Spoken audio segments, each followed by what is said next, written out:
Jeudi 23 mai de l'an 2024, mesdames et messieurs, bonjour et bienvenue dans cette revue des titres des journaux parus et déjà parvenus à la rédaction du quotidien Maison Dabarou. Et comme d'habitude, on démarre par la manchette du quotidien Maison. Béner, à travers une série de questions au gouvernement, l'honorable Baki Chabi-Goron pleure la situation des journalistes. La députée Baki Chabi-Goron de la 9e législature a transmis un courrier le 10 mai 2024 au secrétariat permanent du président de l'Assemblée nationale en vue d'un débat parlementaire. L'objet de sa correspondance porte sur la réforme dans le secteur des médias au Bénin. Soulignant l'importance des médias pour le développement d'une nation, l'élu du peuple a adressé 6 questions orales avec débat au gouvernement. Cette information est à lire à la page 3 du journal. Matin libre à présent, culte de la personnalité, la rupture trahit-elle ses principes? S'interroge le journal. Malanville, le Bénin interdit le transport sur le fleuve Niger. Passons à présent à l'événement du jour.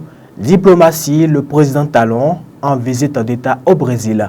Supposée présence des légionnaires français sur le sol béninois, une nouvelle campagne de destruction et de déstabilisation du Bénin. Le gouvernement répond aux accusations de Kémy Séba. La réponse du gouvernement est à lire à la page 5 de ce journal.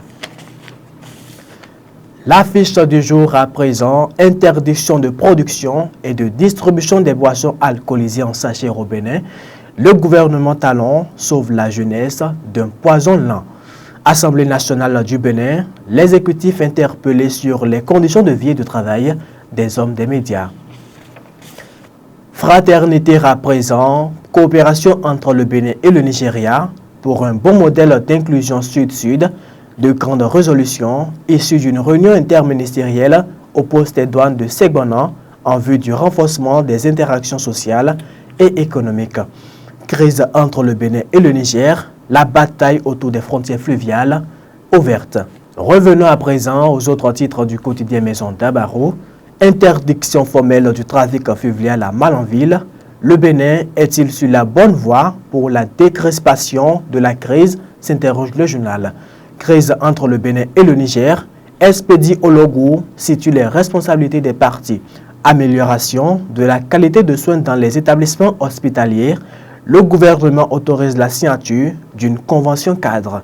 Après le limogeage de Eliassou Soulman, Jacques Roland Amadou, nommé préfet de la Donga. Et ce sera tout pour cette revue des titres. Mesdames et messieurs, merci de nous avoir suivis. Bonne journée à chacun et à tous.